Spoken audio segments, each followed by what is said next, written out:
it's windy. Hi everyone! Hello. Today I have a special guest.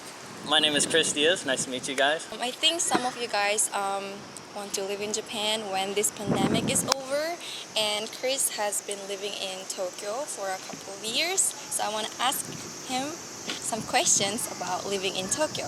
Where are you from, and please introduce yourself a little. Yeah, so my name is Chris Diaz. I'm from the United States, specifically Texas.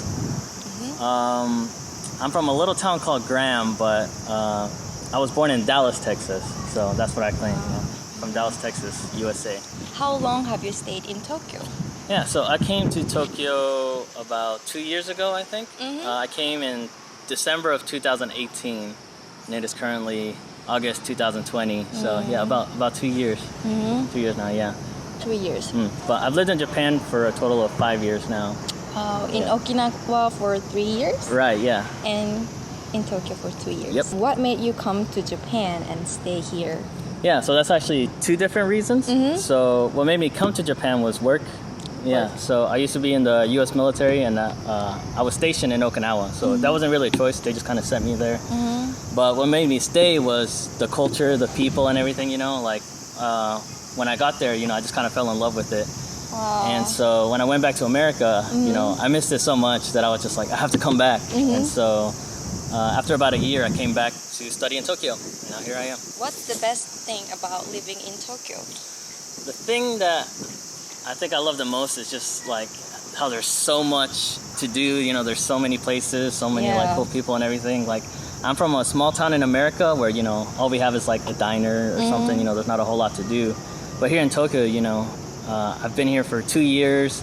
Even when I lived in Okinawa, I visited like 5 or 7 times, and I still haven't seen everything. You know, there's still so many places I haven't seen, so many places to check out. Yeah. And so that's kind of what I love about it. It's like, you know, there's always something new. There's always something exciting. Yeah. Japan is a small country compared to the US, but you know, there are a lot of things to do here. Yeah, exactly. Yeah. Yeah. So that's definitely what I love about Tokyo. How do you learn Japanese? Did you study Japanese in the US before moving to Japan? I didn't really study at all before coming to Japan.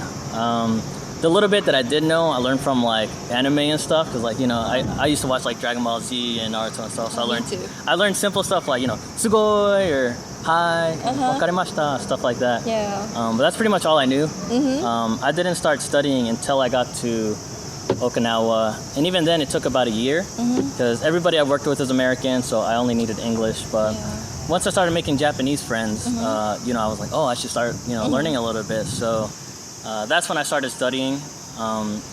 First, I just bought a bunch of books. So I bought like basic grammar books. Yeah. And then I used a bunch of applications like Appity, like there's one called Human Japanese. I highly recommend it. This isn't sponsored or anything, but like yeah, like it teaches you how to read and write hiragana. You know, it teaches you like the stroke order and everything like that. It teaches you basic grammar, and that was really my foundation. Like I learned most, like, you know, 50% of my Japanese from that. Wow. And then the rest was just supplemented by like books and things like that. So like I bought a kanji book, that has all the kanji, the stroke order and everything. So I used that to study kanji. I used Human Japanese to study grammar.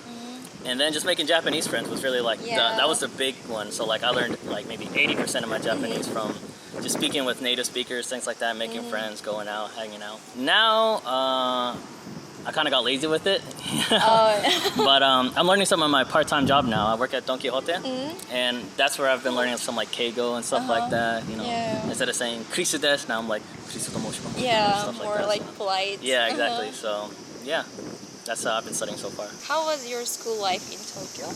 Yeah, it was great. I'm a little old for a student, I think. I started school when I was 26, I think.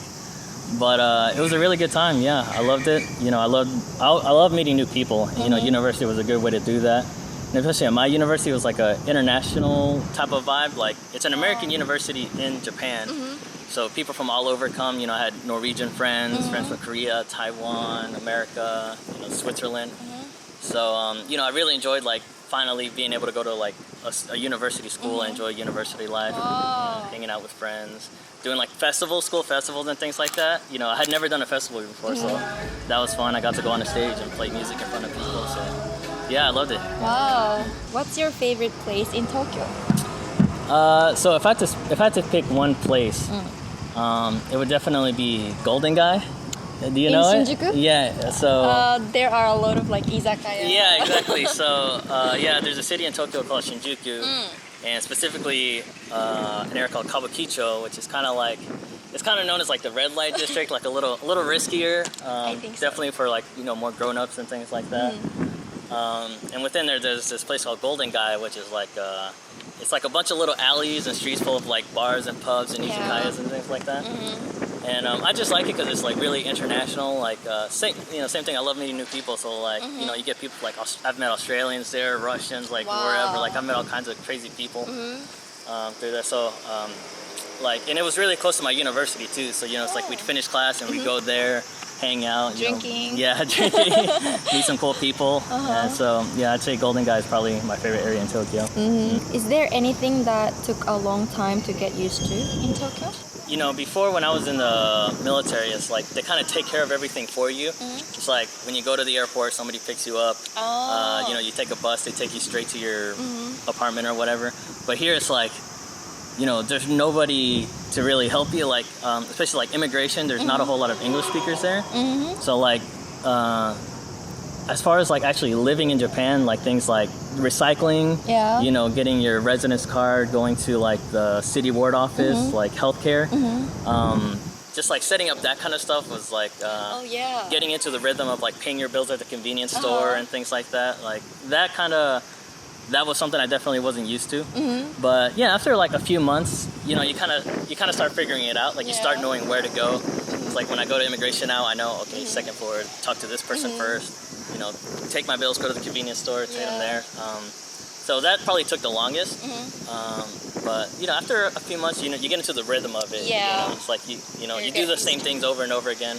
You get used to it. So eventually, you know, it just took a little bit of time. Do you feel stressed out living in Tokyo sometimes? Sometimes, yeah. You know, like especially with the language barrier. Like sometimes I get a piece of thing in the mail, and I'm like, what does this say? Is this important? Like, do I throw it away? Like, will I go to jail if I don't respond to this or something like that? There's that, and then also, you know, it's a big city, so you know, especially like when coronavirus started and stuff. You know, I started thinking about like, oh, like what about the trains? You know, how am I gonna get to work and things like that. And just in general, like Tokyo is very like fast-paced compared to like Okinawa or my small town in Tokyo. Right. Sometimes I feel like if I'm not as fast-paced, I'll get left behind or something. So you know, I feel like I always have to be like in this hurry up mentality. Yeah. Yeah, I got stressed out just thinking about it. But, you know. Do you have any tips for people who want to live in Tokyo in the future? Yeah, I think the biggest tip I could probably offer you is learn Japanese. For sure. Yeah, it's not required. Like I have a lot of friends that don't speak Japanese, and my Japanese isn't even very good, and we make it, but it is a little tricky. But if you know the language, I think living here would be so much easier. Yeah. You'd be afforded a lot more opportunities. Or if not, like if it's just too much of a challenge, make some Japanese friends. That's honestly the best thing I can offer you, because if you have a question, you can ask them for help, you know, and of course they can show you all the cool places, like cool cafes, cool restaurants. They can help you. Yeah, because like, you know, anybody can go to Google and type in like, you know, popular places in Tokyo, but that's like where all the tourists and stuff go, and you know, they get crowded and not so special anymore. But if you make some Japanese friends, are like, hey, you know, I can take you to this little spot over here, you know, a little mom and pop shop. Some of the best places I've been to are places that like my Japanese friends showed me or introduced me to or something like that, you know. So yeah, biggest tips are learn the language and make Japanese friends. Yeah, and that'll really make your experience in Tokyo, you know, that much better. Thank you for having me. Follow me on Instagram. I'll put here his or something. Instagram's link in the description box. Please check his Instagram page too. And thank you for watching. See you guys in my next video. Yeah, don't forget to like, comment, subscribe. Yeah. All that good stuff. Bye. Bye-bye.